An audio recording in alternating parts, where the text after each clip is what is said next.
दोन्ही हात वर करत स्तुती करत आहे. जेव्हा आपले हात वर पोचलेला आहे, स्वर्ग काही उतरून आलेला आहे. Hallelujah, hallelujah, hallelujah.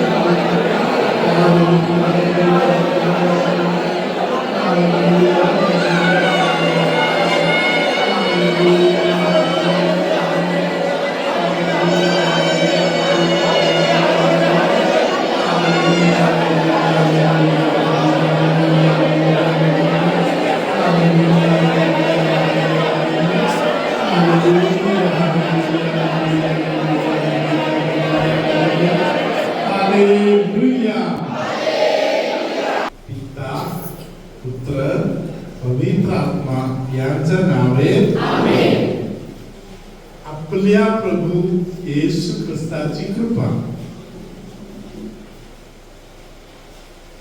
पिता परमेश्वराची प्रीती, पवित्र आत्म्याचा सहवास तुम्हा सर्वांना लाभो.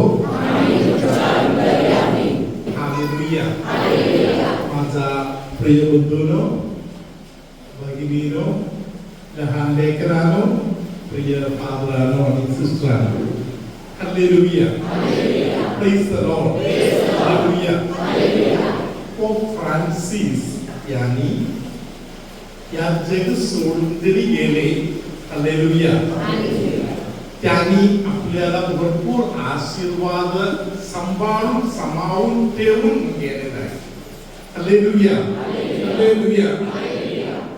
पोप साहेबांनी लिहिलेल्या एक सुंदर पुस्तक आहे. देवाच्या लेकरांसाठी पाठवलेलं पत्र आहे. Hallelujah. Lumen Fidei. Praise the Lord. Hallelujah. विश्वासाचा प्रकाश. Praise the Lord. हालेलुया. विश्वास ठेवणाऱ्यांना विश्वास ठेवत आहे तेव्हा एक प्रकाश समोर भेटत आहे. हालेलुया. तुमच्या वैयक्तिक जीवनामध्ये तुम्ही या गोष्टीचा अनुभव घेऊ शकताय. पुढे पाऊल ठेवायला तुम्हाला प्रकाश बिलकुल भेटत नाही. अशा वेळी सुद्धा तुम्ही विश्वास ठेवला तर समोर तुम्हाला प्रकाश भेटणार. हालेलुया. भरपूर आहे,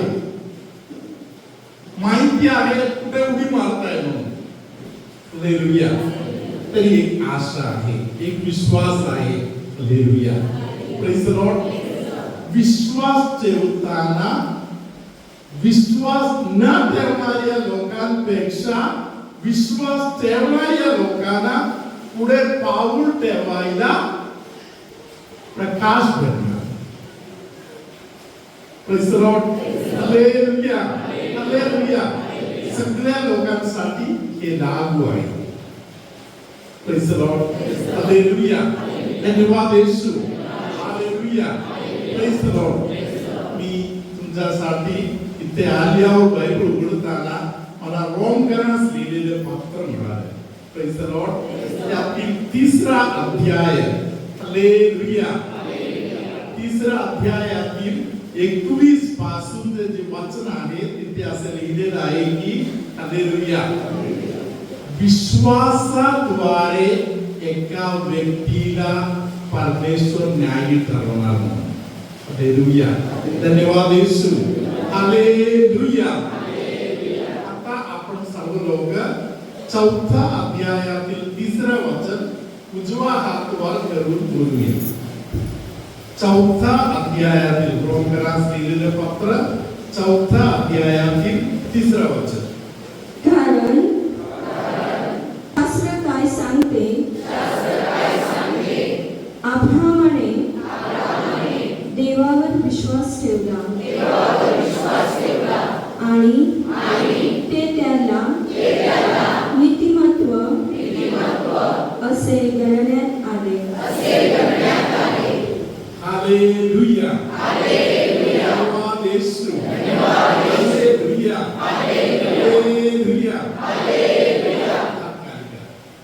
प्रेज द लॉर्ड. हालेलुया. अब्राहामने विश्वास ठेवले हे त्यांच्यासाठी परमेश्वराचा एक आशीर्वाद म्हणून देईल. हालेलुया. Praise the Lord. विश्वासाद्वारे तो नीतिमान झाला. प्रभु यीशु मसीह को उधर उसी टाइम लोग टीचर कहलाते थे, master, rabi, Guru. He was a teacher. Jesus was a teacher. उन्होंने बहुत सारे लोगों को शिक्षा दी.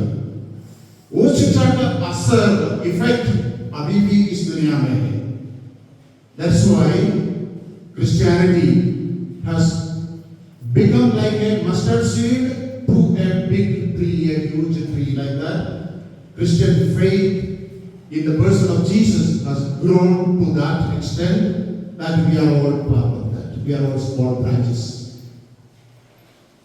प्रभु यीशु मसीह में विश्वास करके हम सब एक राई के दाने जैसे, वो दाने जैसे बड़ा पेड़ बनता है, उसी तरह कैथोलिक सभा, क्रिस्त सभा एक बड़ा झाड़ जैसे इस दुनिया में.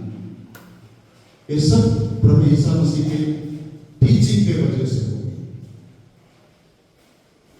He prayed in different places. He taught people in different places. उन्होंने लोगों को अलग अलग जगह में शिक्षा दिया. पहाड़ में शिक्षा दिया, समुद्र के तट पर किनारे शिक्षा दिया, और उन्होंने टेंपल में भी और सिनेगोग में भी शिक्षा दिया. गांव गांव जाकर, टाउन टाउन जाकर उनको शिक्षा दिया.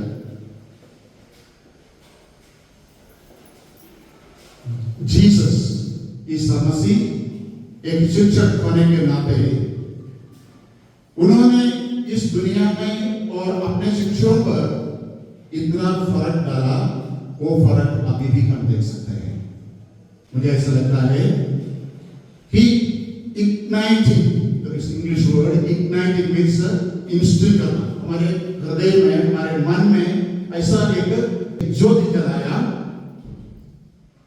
ताकि he brought a purpose and a destination, a purpose and a passion in the heart of the people. लोगों के मन में एक नया जोश है और एक लक्ष्य है. प्रभु ईश्वर जब अपने शिष्यों को, प्रभु ईसा मसीह को इस दुनिया में भेजा, ईश्वर को एक लक्ष्य था, पिता परमेश्वर को एक लक्ष्य था. वो हमने अभी आज के सुसमाचार में अभी पढ़ा है. देवाने जगावर एवढी प्रीती केली की त्याने आपला एकलुता एक पुत्र दिला, अशासाठी की जो कोणी याच्यावर विश्वास ठेवतो त्याचा नाश होऊ नये, तर त्याला सर्वकालिक जीवन प्राप्त व्हावे. देवाने आपल्या पुत्राला जगाच्या न्याय निवडा करण्यासाठी नव्हे, तर त्याच्याद्वारे जगाचे कारण व्हावे म्हणून पाठविले. पर्पस, उद्देश्य क्या है? प्रभु पिता परमेश्वर ने अपने पुत्र को इस दुनिया में क्यों भेजा? ताकि इस दुनिया में रक्षा मिल जाए, सभी को मुक्ति मिल जाए. That is the purpose. That is God's purpose of sending Jesus Christ to this world. Jesus Christ क्यों आया? मुक्ति दिलाने के लिए आया. प्रभु यीशु मसीह में जो विश्वास करता है उसको मुक्ति प्राप्त मिलेगा. वही हमारा विश्वास है, वही प्रभु यीशु मसीह ने भी बोला है. लेकिन मेरे प्यारे भाइयों और बहनों, ये मुक्ति ये कैसे होता है? 2000 साल पहले प्रभु यीशु मसीह पैलेस्टीन में आया, जन्म लिया. वो यीशु मसीह के द्वारा आज मुंबई में रहने वाले आपको कैसे मुक्ति मिलेगा? हम विश्वास करता है, हम बोलता है प्रभु यीशु मसीह मेरा रक्षक है, मेरा मुक्तिदाता है, सब ठीक है, विश्वास करता है. विश्वास के अनुसार होना भी चाहिए। लेकिन ये व्याख्या कैसे हो सकता है मेरे जिंदगी में, इसके बारे में मैं थोड़ा आपसे बताना चाहता हूं। ऐसे सुनना, प्रभु ईसा मसीह को जैसे मैंने बोला क्यों इधर भेजा ईश्वर ने, ईश्वर का पर्पस क्या है? मुक्ति दिलाने के लिए, दिलवाने के लिए ईश्वर ने, पिता परमेश्वर ने अपने पुत्र को इधर भेजा।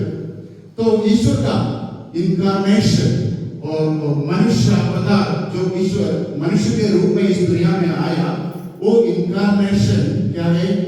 ईश्वर खुद मनुष्य बनकर इस दुनिया में आया। ईसा मसीह कौन है? केवल मनुष्य नहीं है, वो ईश्वर है, ईश्वर के साथ था और ईश्वर बनके हमारे बीच में आया। ईश्वर मनुष्य बनके हमारे बीच में आया। हम जैसे उसे लोगों में जाते थे, प्रार्थना करते थे, वर्शिप करते थे, हर दिन जैसे हम काम करते थे वैसे ये सब करते थे। ये व्यक्ति द्वारे ईश्वर को, पिता परमेश्वर को भी लक्ष्य है, अभी पुत्र इस दुनिया में है, ये पुत्र को भी एक लक्ष्य है। क्या है पुत्र का लक्ष्य? इधर से सभी लोगों को ईश्वर की तरफ लेके जाना, मुक्ति देना, अमर बनना चाहिए मनुष्य। इस दुनिया के जिंदगी के बाद दूसरा एक जिंदगी है, वही है हमारा असली जिंदगी। हम इधर से सफर करके ईश्वर पिता परमेश्वर के पास जाने वाला है हम सब। इसके लिए इस दुनिया को तैयार करने के लिए प्रभु ईसा मसीह इस दुनिया में आए। प्रभु ईसा मसीह इस दुनिया में आने के बाद वो ईश्वर के रूप में उधर फलस्तीन में लोगों के साथ में, ईश्वर के रूप में नहीं, मनुष्य के रूप में, और मनुष्य को ऐसा दिखाया मनुष्य अपना जिंदगी इस दुनिया में कैसे जीना चाहिए, मेरा जिंदगी कैसा इस दुनिया में जीना चाहिए ताकि मुझे मुक्ति मिल जाए। वो प्रभु यीशु मसीह की जिंदगी से समझ जाता है। Hallelujah, praise the Lord. Yishu मसीह इस दुनिया में आकर ईश्वर का इच्छा पूरी करने के लिए कोशिश की, लोगों को प्यार किया, और वो इतना अच्छा शिक्षक था, वो लोगों में जिंदगी में बहुत बदलाव लाया। दो तीन नमूना मैं जल्दी बताऊंगा। संत मत्ती को बुलाया, कौन था? नाकेदार। वो नाकेदार टैक्स कलेक्टर था। नाकेदार और टैक्स कलेक्टर को एक पापी जैसे समझते थे। वो पापी है समूह में से, क्योंकि ज्यादा पैसा लोगों से कमाते थे, बहुत ज्यादा पैसा, अपने लिए नहीं, रोमन गवर्नमेंट के लिए, दूसरे गवर्नमेंट के लिए, फालस्तीन के जूइश लोगों के लिए नहीं, रोम के लोगों के लिए, और ज्यादा भी करते थे। इसलिए सभी नाकेदारों को पापी समझते थे। ईश्वर ने मत्ती को बुलाया, टैक्स कलेक्टर नाकेदार मत्ती को बुलाया, बहुत पापी था। ये पापी मनुष्य को बुलाने के बाद इसके जिंदगी में क्या ट्रांसफॉर्मेशन हो रहा है? Jesus gives a lesson to the people and also to Matthew. This is not giving information to his audience. He is bringing transformation. He changes them. He calls them, he changes them. As a result, the gospel according to Matthew, which we read today, is written by एक नाकेदार पापी। ये पापी मनुष्य मत्ती ने ये gospel लिखा है। पवित्र सुसमाचार मत्ती के अनुसार गोस्पेल 2000 साल के बाद भी हम पहुंचता है, पढ़ता है और इसमें विश्वास करता है। सी कितना फर्क है। यीशु इस दुनिया में आकर एक पापी मनुष्य से एनकाउंटर करने में, उससे मिलने में उसका जिंदगी में क्या फर्क आया। पवित्र आत्म्याचा मोठा अभिषेक पवित्र आत्मा आपल्यामध्ये पाठवून देत आहे। Praise the Lord, hallelujah. तुमच्यामध्ये कोणतरी एका व्यक्तीचा बंद असलेले कान देवानी आता उघडलेला आहे। असे कोण होता का? एका कानाला आवाज कमी येत आहे, असे कोण आहे? कोण आहे? हा, ते चांगलं काम. आता ऐकू येत आहे? ऐकू येत आहे? कोणता कान बंद होता? हा, आता बरोबर ऐकू येत आहे? तुझं नाव काय आहे? हा, कोणता कान बंद होता? चांगला कान बंद करा, चांगला कानामध्ये बोट घाल.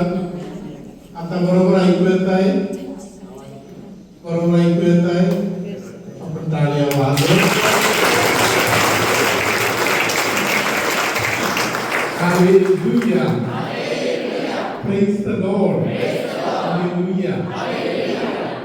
मणक्याच्या हाडाला डॅमेज असलेले कोणाचा तरी मणक्याच्या हाडाचा त्रास प्रभू आता दूर करून देत आहे. तुमचा मान व्यवस्थित हलवायला वगैरे प्रभू आता कृपा पुरवत आहे. हालेलुया. असे कोण आहे? मान हलवायला त्रास होता, असे कोण आहे का? हालेलुया. हा, आता मान हलवा. हालेलुया. Praise the Lord. टाळ्या वाजव.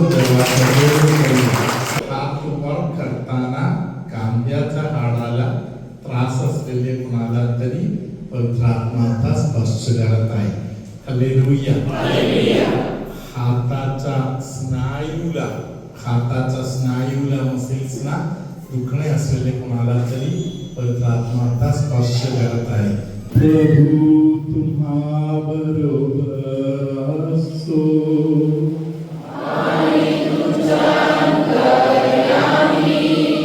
सर्वसमर्थ परमेश्वर पिता पुत्र पवित्र आत्मा तुम्हा सर्वांना आशीर्वाद देवो.